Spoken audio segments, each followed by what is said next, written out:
قدیم زمانے کی بات ہے، انسان زمین پر آباد ہو چکے تھے، لیکن ظلم، فساد اور نافرمانی بڑھتی جا رہی تھی۔ قتل، چوری، جادو اور فتنے عام ہو چکے تھے۔ فرشتے اللہ تعالیٰ سے عرض کرتے، اے رب، یہ انسان تو فساد پھیلا رہے ہیں، تو نے انہیں خلافت کیوں عطا کی؟ اللہ تعالیٰ نے فرمایا، میں وہ جانتا ہوں جو تم نہیں جانتے، مگر اللہ تعالیٰ نے ایک حکمت بھرا فیصلہ کیا۔ 2 فرشتے آزمائش کے لیے زمین پر بھیجے گئے۔ اللہ نے فرمایا، اچھا تمہیں انسانوں سے شکایت ہے، تو اب تمہیں ان کی طرح زمین پر بھیجا جائے گا۔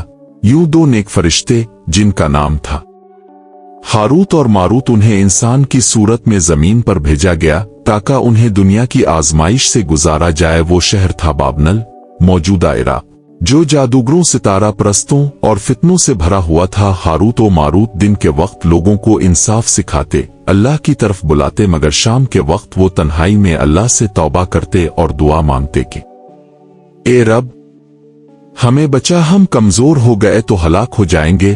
اللہ تعالیٰ نے انہیں خاص علم عطا فرمایا، جادو کی حقیقت اور اس کے توڑ کا علم، لیکن انہوں نے ہر سیکھنے والے کو پہلے تنبیہ کی۔ ہم صرف آزمائش ہیں، ہمیں فتنے کے طور پر بھیجا گیا ہے، کافر نہ بنو۔ مگر کچھ لوگ علم کو نیکی کے لیے سیکھتے اور کچھ فتنہ و فساد کے لیے۔ پھر ایک دن ایک خوبصورت عورت آئی۔ بعض روایات میں اس کا نام ظاہرہ بیان ہوا ہے، لیکن یہ تفصیل قابل احتیاط ہے۔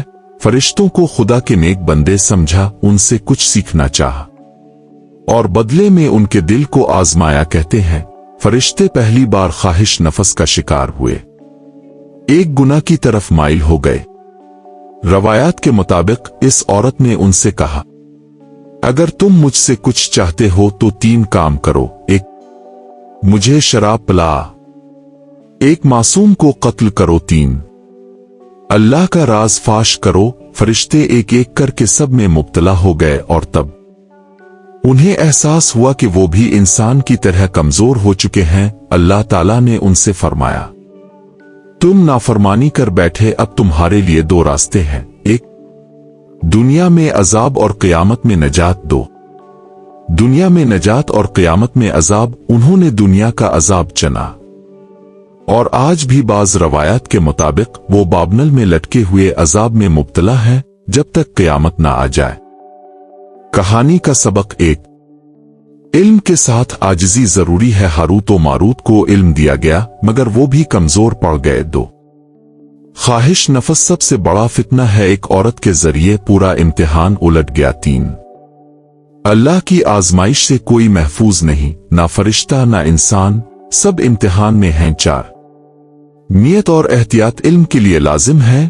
ہاروت و ماروت نے خود تنبیہ کی، کافر نہ بنو، مگر لوگ علم کو فساد کے لیے استعمال کرنے لگے۔